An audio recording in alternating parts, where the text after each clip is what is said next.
एक तरफ अयोध्या को राम मंदिर बनने का इंतजार था, तो दूसरी तरफ सियासत नहीं थम रही थी, क्योंकि अब तो दशक पर दशक बीत गए जब अयोध्या का नाम सिर्फ विवाद से जुड़ा रहा कि राम मंदिर निर्माण को लेकर क्या हो रहा है। तमाम सियासी पार्टियां एक दूसरे को घेरती रहीं और अयोध्या का नाम आते ही जैसे मन में ये सवाल आता था कि अयोध्या क्या सिर्फ विवाद बनकर रह जाएगी।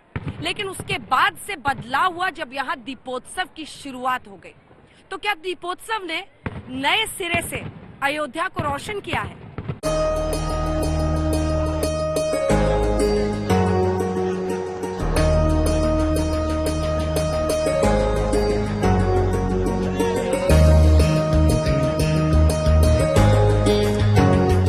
आज अयोध्या दमकती है। आज अयोध्या का वैभव अंतरिक्ष से भी नजर आ जाता है।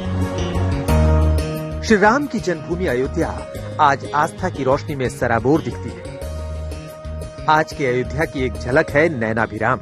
सोचिए, त्रेता युग में क्या ही वैभव होगा इस धरा का, जहां खुद पधारे होंगे श्री राम। भगवान श्री राम की भक्ति और संकल्प की शक्ति ने भारत भूमि पर वो संभव कर दिखाया है जिसकी उम्मीद कम दिखती थी।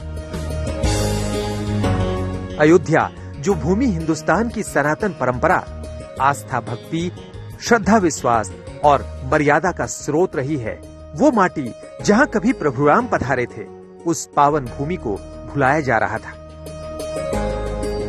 सरयू वही थी, श्री राम की पैड़ी वही थी, सरयू तट पर भव्य भवन वही थे, श्रद्धा वही, भक्ति वही, लेकिन सियासत का संकल्प बड़ा कमजोर था। जिस राम के आगमन पर अवध कभी दियों से रोशन हुआ होगा, उस अयोध्या में ही वोट की सियासत ने अपने हिस्से पर अंधेरा चुन लिया था। ये अयोध्या, जहां आज पुराने अवध के वैभव की परछाई झलकती है, वो कभी दकियानूसी सियासत के गर्त तले धूल धूसरित नजर आती थी। सरयू की कलकल करती जलधारा अपने इतिहास के वैभव के सामने वर्तमान की हालत देखकर अफसोस करती थी। आप सबको याद होगा कि अयोध्या में कितनी बेदर्दी और बेशर्मी के साथ सांप्रदायिक सियासत हुआ करती थी। आज उसी अयोध्या में संस्कार के, संस्कृति के, सौहार्द के दीप जल रहे हैं। और जब संस्कार, सौहार्द और संस्कृति के दीप जलेंगे तो पूरा देश उससे रोशन होगा। उस पूरे देश में ये संस्कार और हमारे समृद्धि और सौहार्द का जो है वो रोशनी पहुंचेगी।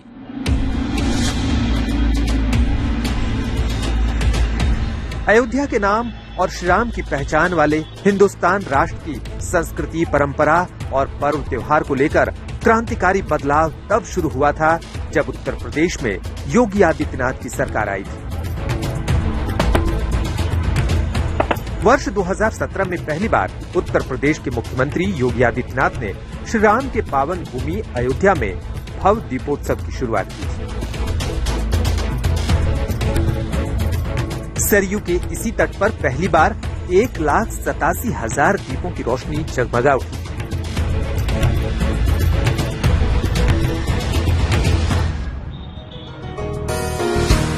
श्री राम की पावन धरा में राम कथा की झांकियां दिखी थी। अयोध्या में न जाने कितनी सदियों के बाद ऐसा उत्सव हुआ था। सांप्रदायिकता की बदबू से उमटी सियासत को पहली बार श्रद्धा भक्ति के सुगंध का एहसास हुआ था। दीपावली का पर्व समूचे भारतवर्ष। फिर तो साल दर साल अयोध्या में श्री रामोत्सव की भव्यता बढ़ती चली गई। प्रभु के विचार हमेशा जनमानस का कल्याण करते रहेंगे। 2017 में जिस सरयू के किनारे 1,87,000 दिए जले थे, वो सरयू तट 2018 में 3,10,000 दियों की रोशनी से जगमगा रहा था।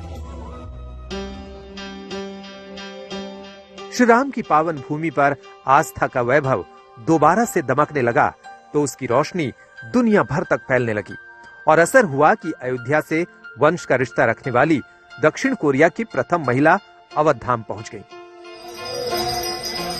वर्ष 2018 में कोरिया की प्रथम महिला किम जुंग सूक अयोध्या के दीपोत्सव का वैभव देखने आई थी, क्योंकि कोरिया की रानी सूरी रत्न यानी हिव होंग ओक का पुश्तैनी वंश अयोध्या से जुड़ा हुआ है।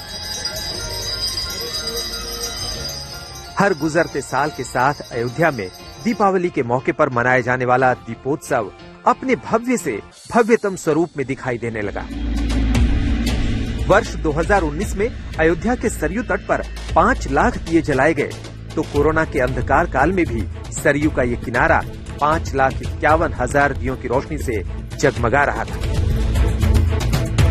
इसके बाद 2021 में इसी सरयू के किनारे 12 लाख दियों की रोशनी दमक रही थी और अयोध्या का दीपोत्सव पूरी दुनिया का अनूठा उत्सव की शक्ल लेने लगा था, जहां एक साथ लाखों दियों में श्रद्धा के ईंधन और भक्ति की बाती से आस्था की रोशनी फैल रही है।